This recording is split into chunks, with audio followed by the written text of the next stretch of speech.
ప్రియులారా, మన ప్రభువు అయిన యేసు క్రీస్తు నామంలో మీకు శుభోదయం. ఆయనను గూర్చి అనుదిన ఆత్మీయ ఆహారం, జనవరి 20 మంగళవారం. నేటి మన ధ్యాన లేఖనం న్యాయాధిపతుల గ్రంథం 11వ అధ్యాయం 1వ వచనం. గిలాదు వాడైన యెఫ్తా పరాక్రమము గల బలాఢ్యుడు, అతడు వేశ్యకుమారుడు. వ్యాఖ్యాన అంశం: ఎన్నిక లేని వారిని ఏర్పరచుకొనుట.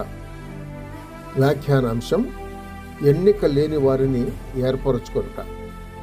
వ్యాఖ్యానం: గుణంలో కాదు కానీ ఉద్యోగంలోనూ కలిగిన బలాఢ్యంలోనూ కొద్దిగా యెఫ్తా రక్షకుడుగా ఉండి క్రీస్తుకు సాక్ష్యం ఇచ్చాడు. పాత నిబంధనలోని సమస్త ముంగుర్తులు లోపం గలవిలండి, క్రీస్తునందు మాత్రమే నిజస్వరూపం ఉన్నది. ఇంకొకటి, ఈ న్యాయాధిపతుల్లో చాలామంది ఆరంభంలో తక్కువైన వారు, బలహీనులు. అయినా వారి ద్వారా యెహోవా గొప్ప క్రియలు చేయించాడు. ఈ యెఫ్తా పుట్టుకతో ఎన్నికలేని వేశ్యకుమారుడే, కానీ యెహోవా ఆత్మ వాని మీదికి రాగా వీర కార్యాలు చేస్తూ అమ్మోనీయుల సర్వ సైన్యాన్ని ఓడించి ఇశ్రాయేలీయుల్ని రక్షించగలిగాడు. కొరింథీయులకు రాసిన మొదటి పత్రిక 1వ అధ్యాయం 28-29 వచనాల్లో వ్రాసినది మనసుకు వస్తున్నది.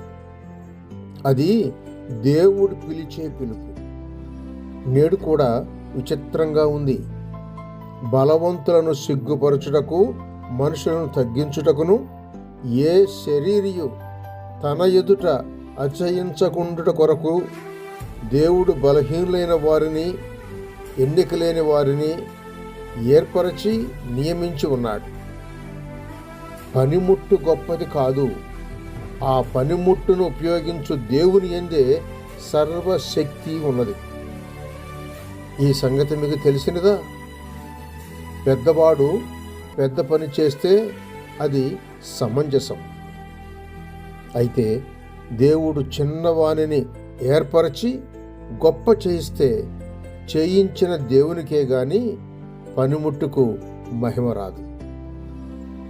దేవుని చేతిలో క్రీస్తు పేరిట అర్హమైన పనిముట్టుగా ఉండండి. సహోదరుడు సైలస్ ఫాక్స్. శుభములతో వందనాలు.